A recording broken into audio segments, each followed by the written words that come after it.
Series క్లాస్లో మనం unit 3లో half range series in -π to π అంటే ఇంటర్వెల్ -π to π వరకు ఉన్న సిరీస్ అనేవి చూద్దాం.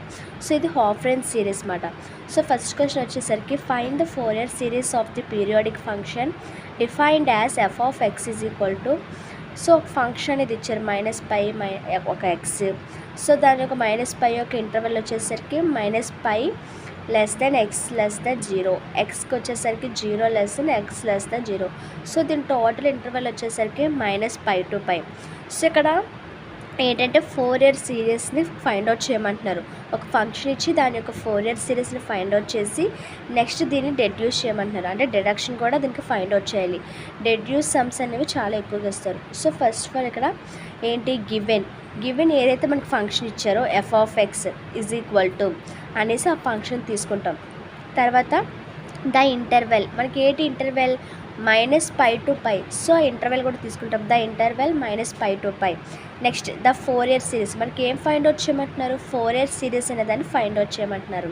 కాబట్టి the Fourier series is, so దాని యొక్క ఫార్ములా ఏంటి, f(x) a02 plus sigma n = 1 to ∞ an cos nx plus sigma n = 0 n = 1 to ∞ bn sin nx. So ఈ ఈక్వేషన్ని 1 అనుకుంటాం. సో ఈక్వేషన్ 1 అనుకున్న తర్వాత సో a0కి వేరేగా an కి వేరేగా bnకి వేరేగా ఫార్ములాస్ ఉంటాయి. ఫస్ట్ a0కి చూద్దాం.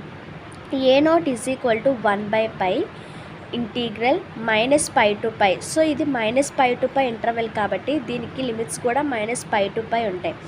f(x) dx, ఇక్కడ f(x) అంటే ఏంటి, ఇక్కడ -π ప్లస్ x మాట. సో 1/π.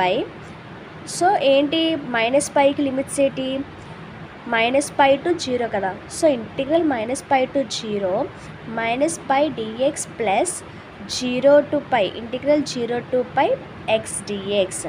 ఓకే కదా, లిమిట్స్ అనేవి ఎలా వచ్చాయో. నెక్స్ట్ సో ఇక్కడ -π అనేది కాన్స్టెంట్గా తీస్తామన్నమాట ముందుకి. సో -π కాన్స్టెంట్ తీసి integral -π to 0 dx plus integral 0 to π x dx. So ఇక్కడ dx అనేది ఉంది, dx ఇంటిగ్రల్ dx అంటే xకి ఇంటిగ్రల్ అంటే x²/2. సో ఇక్కడికి వచ్చేసరికి అదే చేసాం 1/π. సో ఇంటూ, సో మొత్తానికి కామన్ తీసాం కదా 1/π అనేది. సో -π, సో ఏంటి x లిమిట్స్ ఏంటి -π to 0. నెక్స్ట్ x²/2కి లిమిట్స్ ఏంటి 0 to π. ఓకే కదా, ఈ లిమిట్స్ అనేవి ఇక్కడ సబ్స్టిట్యూట్ చేసిన తర్వాత సో 0 సబ్స్టిట్యూట్ చేస్తే ఆటోమేటిక్గా 0 అయిపోద్ది. ఇక్కడ ఏంటి లోవర్ లిమిట్లో ఉన్నది -π. సో -π ఇక్కడ ఆల్రెడీ 0 ఉంది. 0 అనేది ఏంటి upper limit.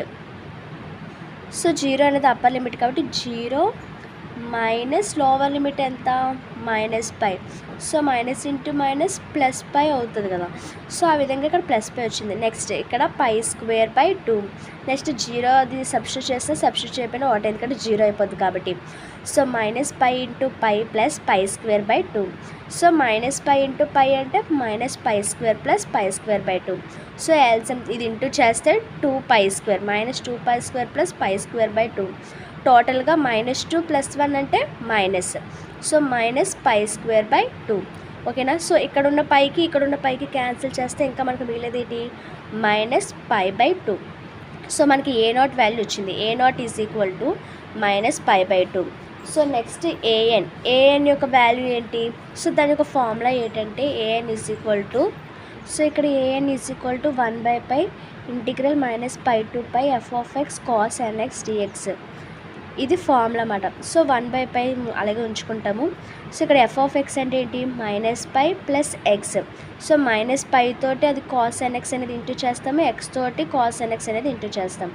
So -π cos nx, ఇందులో కాన్స్టెంట్ వచ్చేసరికి -π. సో -πని కాన్స్టెంట్గా ముందుకు తీసుకొని integral -π to 0 cos nx dx plus integral 0 to π x cos nx dxగా తీసుకుంటాం. సో cos nxకి ఇంటిగ్రల్ ఏంటి sin nx/n. ఓకేనా, sin nx/n. సో అదే ఇక్కడ రాసుకున్నాం sin nx/n. దాని యొక్క లిమిట్స్ ఏంటి -π to 0 plus x cos n x అంటే ఇదేంటి మెథడ్లో ఉంది, యూవీ మెథడ్లో ఉంది. సో ఇక్కడ యూవీ మెథడ్ అనేది అప్లై చేస్తే మనకు వచ్చే answer x sine n x by n plus cos n x by n square. So దాని యొక్క లిమిట్స్ వచ్చేసరికి 0 to π. సో ఫస్ట్ ఇక్కడ సైన్ జీరో అనేది అప్లై చేస్తే సైన్ 0 మొత్తం ఏమైపోతుంది, so sine n pi x అంటే 0. సో మొత్తం ఇదంతా టర్మ్ అంతా 0 అయిపోతుంది, దీనికి ఇక్కడ చేయవసరం లేదు. సో దీనికి కూడా సైన్ ఎన్ అనేది ఇక్కడ 0 అయిపోతుంది కాబట్టి ఇది కూడా చేయాల్సిన లేదు. Only cos n x by n square అనేది చేస్తే చాలు, ఎందుకంటే సైన్ ఎన్ పై అనేది 0 కాబట్టి, సైన్ 0 అన్నా కూడా 0 కాబట్టి. So cos n pi, so ఇక్కడ ఏంటి ఫస్ట్ అప్పర్ టర్మ్ ఏంటి pi, so cos n pi x, cos pi x అంటే అప్పుడు ఎంత -1/n. సో ఫార్ములా వచ్చేసరికి cos n pi x is equal to -1/n. So -1/n ఇక్కడ డినోమినేటర్లో ఉంది, ఎంత ఉంది, n స్క్వేర్ ఉంది. So -1/n by n square. So lower limit ఇప్పుడు మైనస్ లోవర్ లిమిట్ ఎంత 0. So cos 0 is equal to 1 కాబట్టి 1/n స్క్వేర్. ఈ రెండిట్లో ఏంటి కామన్ ఉంది, ఎన్ స్క్వేర్ అనేది కామన్ ఉంది డినోమినేటర్. ఆల్రెడీ ముందున మనకి 1/π అయితే ఉంది. సో 1/π ఇంటూ ఎన్ స్క్వేర్. సో ఇక్కడ ఉన్న కామన్ కూడా తీస్తాం కాబట్టి ఎన్ స్క్వేర్ అనేది కూడా ముందుకు తెచ్చేసుకున్నాం కాబట్టి 1/πn స్క్వేర్ ఇంటూ ఇక్కడ ఏంటి -1/n -1 ఉంది. సో ఇప్పుడు ఏంటి ఇక్కడ where n not equal to 1 అంటే ఇక్కడ ఒకవేళ ఇక్కడ n అనేది ఈవెన్ అయితే అది 0 అయిపోద్ది. అంటే ఫర్ సపోజ్ ఇక్కడ 2 తీసుకున్నాం అనుకో, -1/2 అంటే అది +1 అయిపోద్ది. సో +1 -1 అంటే అది 0 అయిపోద్ది కాబట్టి 0. ఇఫ్ n ఈజ్ ఈవెన్, ఇక్కడ ఈవెన్ అయితే అది 0 అయిపోద్ది. ఒకవేళ ఆడ్ తీసుకున్నాం అనుకో, ఫర్ సపోజ్ ఇక్కడ n+3 తీసుకుంటే -1/3 అంటే అది -1గానే ఉండిపోతుంది కాబట్టి -1 అంటే అది -2 అవుతుంది. సో అప్పుడు -2/πn స్క్వేర్ అనే ఆన్సర్ వస్తుంది. If n is odd -2/πn square. So a1 value అలా వస్తాయన్నమాట. సో ఇక్కడ a1 ఎందుకు ఫైండ్ అవుట్ చేస్తామంటే where n is equal to 1, n is equal to 1 కాకపోతే మాత్రమే ఇది 0 ఇది టర్మ్ అనేది వస్తుంది. లేదు 1 అయితే ఇది 0 అయిపోద్ది. ఇక్కడ 1 వచ్చిందనుకో 1 - 1 0 అయిపోద్ది. సో 1 రాకూడదు కాబట్టి మనం దానికి వేరేగా a1 అనేది ఫైండ్ అవుట్ చేస్తామన్నమాట. So a1 is equal to -2/πn square. అది ఎప్పుడు ఆడ్ అయితే మాత్రమే ఆ వాల్యూ తీసుకోవాలన్నమాట, లేదు ఈవెన్ తీసుకుంటే ఆ టర్మ్ అంతా 0 అయిపోతుంది. సో a1 వాల్యూ కూడా వచ్చేసింది -2/πn స్క్వేర్. ఇప్పుడు bn వాల్యూ ఫైండ్ అవుట్ చేద్దాం. bn is equal to formula ఏంటి 1/π integral -π to π f(x sin nx dx), f(x sin nx dx). f(x) ఎంత -π ప్లస్ x. సో ఈ -π ప్లస్ ఎక్స్ని sin nx తోటి మల్టిప్లై చేయాలి. So -π sin nx x sin nx. So -π అనేది కాన్స్టెంట్ కాబట్టి ముందు తీసుకొని -π. సో ఇక్కడ sin nxకి ఫార్ములా ఏంటి integral -cos nx by n. So limits -π to 0 plus x sin xకి యూవీ మెథడ్ అప్లై చేస్తే ఏ ఫార్ములాలో ఉంది, యూవీ ఫార్ములాలో ఉంది. యూవీ ఫార్ములా ఏంటి integral UV is equal to u integral v minus integral u dash integral v. So ఇదంతటికి మళ్ళీ ఇంటిగ్రల్ చేయాలన్నమాట. సో అలా చేస్తే x sin nx, దీన్ని u ఇది v అనుకొని ఈ రెండింటికి ఈ ఫార్ములా ప్రకారం చేస్తే మనకు వచ్చిన ఆన్సర్ ఏంటి x into -cos nx by n plus sin nx by n square. So మొత్తానికి లిమిట్స్ ఏంటి 0 to π. ఇప్పుడు ఆ లిమిట్స్ అప్లై చేద్దాం. ఫస్ట్ ఇక్కడ 0 అప్లై చేద్దాం. సో మైనస్ అంటే ఏంటి మైనస్ ఇంటూ మైనస్ ప్లస్ అయిపోయింది కాబట్టి cos 0 అంటే 1. సో 1/n అంటే ఇక్కడ ఆల్రెడీ పై ఉంది కాబట్టి π/n. ఇప్పుడు ఏంటి మైనస్ ఇంటూ మైనస్ ప్లస్ అయిపోయింది. మళ్ళీ ఇక్కడ లోవర్ లిమిట్ ఏంటి మైనస్ కాబట్టి మైనస్. సో ఏంటి cos nπx, cos nπx అంటే -1/n. సో పై ఉంది కాబట్టి ఆల్రెడీ π/n -1/n వస్తుంది. నెక్స్ట్ ఇక్కడ ప్లస్ ఇక్కడ ఎంత x ప్లస్ ఎంత సబ్స్టిట్యూట్ చేయాలి, ఇప్పుడు పై సబ్స్టిట్యూట్ చేయాలి కాబట్టి -π/n. నెక్స్ట్ ఇక్కడ ఏంటి cos nπx, cos n by x కాబట్టి ఎంత -1/n మైనస్ ముందు పెట్టుకున్నాం -1/n. నెక్స్ట్ ఈ టర్మ్ అంతా ఏమైపోతుంది 0 ఎందుకంటే sin n బై ఎక్స్ =0 కాబట్టి. నెక్స్ట్ sin 0 కూడా 0. సో ఈ ప్లేస్లో ఇంకా ఎక్స్ ప్లేస్లో 0 అనేది లోవర్ లిమిట్ 0 సబ్స్టిట్యూట్ చేస్తే ఏమవుతుంది ఈ టోటల్ టర్మ్ అంతా 0 అయిపోద్ది కాబట్టి మనం 0 అనేది సబ్స్టిట్యూట్ చేయం. So π/n minus π/n into -1/n plus -π/n into -1/n. So plus into minus ఏమవుతుంది మైనస్ అవుతుంది కాబట్టి ఇక్కడ 1/π into π/n minus π/n into -1/n minus π/n into -1/n. So minus minus so ఏటవుతుంది -π/n అంటే -2π/n into -1/n అవుతుంది. Okay కదా. So ఈ రెండిట్లో ఏంటి కామన్ ఉంది π/n అనేది కామన్ ఉంది. సో π/n కామన్ తీస్తే ఇంకేం మిగిలింది ఇక్కడ 1 మిగులుతుంది, ఇక్కడ -2 ఇంటూ -1/n మిగులుతుంది. సో ఇక్కడ పై ఏమవుతుంది క్యాన్సిల్ అయిపోద్ది, ఇంకా మిగిలింది మనకి ఈ n అనేది ముందుకు తెచ్చేసుకుంటే 1/n మిగులుతుంది. So 1/n into 1 - 2 into -1/n. So ఇక్కడ ఏంటి n = 1. సో n = 1 కాకపోతే n = 1 కాకపోతే మాత్రమే ఇది ట్రూ అవుతుంది అన్నమాట. సో దీనికోసమని మళ్ళీ విడిగా మనం b1 అనేది ఫైండ్ అవుట్ చేస్తాం. సో ఇక్కడ n ప్లేస్లో 1 అనేది పెట్టుకుంటే ఏమవుతుంది -1గానే ఉండిపోతుంది, ఎందుకంటే అది ఆడ్ కాబట్టి -1గానే ఉండిపోతుంది. సో 1 - 2 ఇంటూ -1/1 అంటే minus into minus plus. So 1 + 2 ఎంత అవుతుంది 3. ఆల్రెడీ 1/n ఉంది కాబట్టి 3/n అవుతుంది అన్నమాట. So b1 = 3/n. నెక్స్ట్ ఇప్పుడు ఏంటి మనకి a0 వాల్యూ వచ్చింది, a1 వాల్యూ వచ్చింది, b1 వాల్యూ వచ్చింది. సో an వాల్యూ bn వాల్యూకి మనం 1 ఈజ్ నాట్ ఈక్వల్ టు కాబట్టి మనం a1 b1 అనేది ఫైండ్ అవుట్ చేసాం.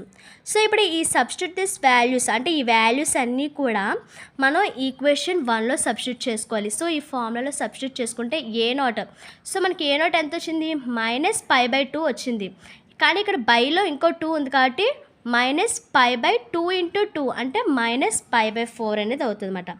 సో -π/4. నెక్స్ట్ a1 ఎంత -2/π. సో నెక్స్ట్ a1 వాల్యూ ఎంత ఇక్కడ -2/π. ఏదైతే n ఉందో ఆ n టర్మ్స్ అన్నీ కూడా మనం సిగ్మా లోపలికి పెట్టుకుంటాం అన్నమాట. సో -2/π అనేది కాన్స్టెంట్గా తీసుకొని సో ఏంటి n is add, only n is add అయితే మాత్రమే ఈ వాల్యూ వస్తుంది కాబట్టి cos nx/n² ప్లస్ నెక్స్ట్ ఏంటిది b1 ఎంత వచ్చింది 3/n వచ్చింది. సో 3 అనేది కాన్స్టెంట్. సో 3 sin nx ఇదేంటి b1 వాల్యూ కాబట్టి 3 sin nx sigma n = 2. Okay కదా. సో ఇవేంటి n = 2, 1 ఆల్రెడీ అయిపోయింది, నెక్స్ట్ అనేది 2 నుండి వస్తుంది కాబట్టి 2. So 2 to ∞ sin nx bn sin nx కాబట్టి sin nx/n. సో ఏం లేదు ఈ వాల్యూస్ అన్నీ కూడా ఆ ఈక్వేషన్లోని సబ్స్టిట్యూట్ చేయగా మనకి ఈ ఈక్వేషన్ అనేది వస్తుంది.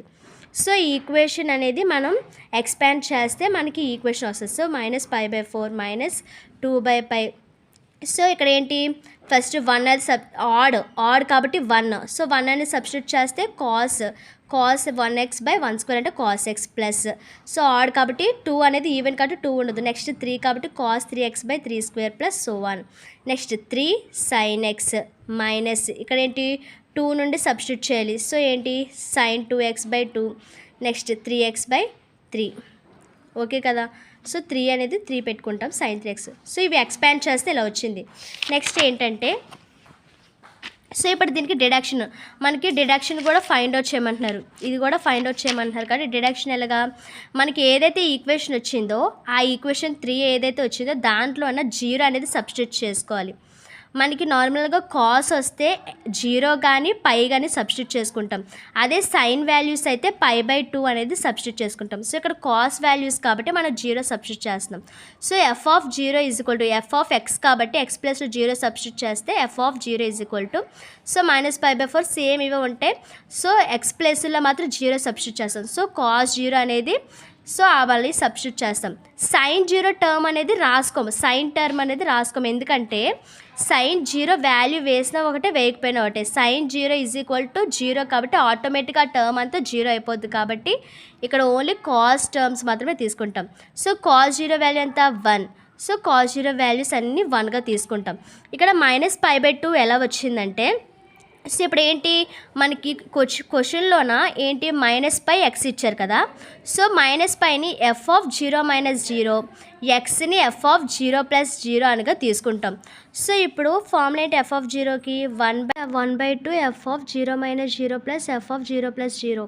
f(0 - 0) అంటే -π, f(0 + 0) అంటే x. సో x ప్లస్లో ఆల్రెడీ మనం ఇక్కడ 0 అనేది సబ్స్టిట్యూట్ చేసాం కాబట్టి అది ఆటోమేటిక్గా 0 అయిపోద్ది. సో మనం సబ్స్టిట్యూట్ చేసుకోకపోయినా పర్వాలేదు కాబట్టి -π.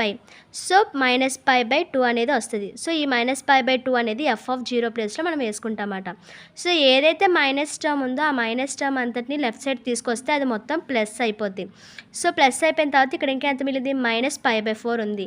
సో ఈ -π/4 ఇక్కడ -π/2 ఉంది కదా, ఈ -π/2ని రైట్ సైడ్ తీసుకొచ్చేస్తే అది ఏమవుతుందంటే +π/2 అవుతుంది. సో ఈ రెండింటికి ఎల్సిఎం ఎంత 4. సో ఇక్కడ ఆల్రెడీ 4కి 4 అనేది క్యాన్సిల్ అయిపోద్ది. ఇంకా ఇక్కడ క్యాన్సిల్ అవ్వాలంటే ఇంకా 2 కావాలి, అంటే 2 2s 4 కాబట్టి ఇంకా దీన్ని 2తో మల్టిప్లై చేయాలి కాబట్టి 2π అవుతుంది. సో -π + 2π/4 ఎంత, -1 + 2 అంటే +1 కదా. సో π/4. సో ఏంటి ఇంకా ఇక్కడ ఒకటి 2/π అనేది ఇక్కడ మల్టిప్లై చేస్తుంది, అంటే ఇక్కడికి వచ్చేసరికి ఏం చేస్తుంది, డివైడ్ చేస్తుంది. సో దీన్ని ఇప్పుడు డివైడ్ చేయడం ఎలాగా, ఇక్కడ ఎంత ఉంది 2/π ఉంది. సో దాన్ని రెసిప్రోకల్ చేస్తే ఇక్కడ π/2 అవుతుంది. సో ఇక్కడ π × π² 4 × 2 8 అవుతుంది.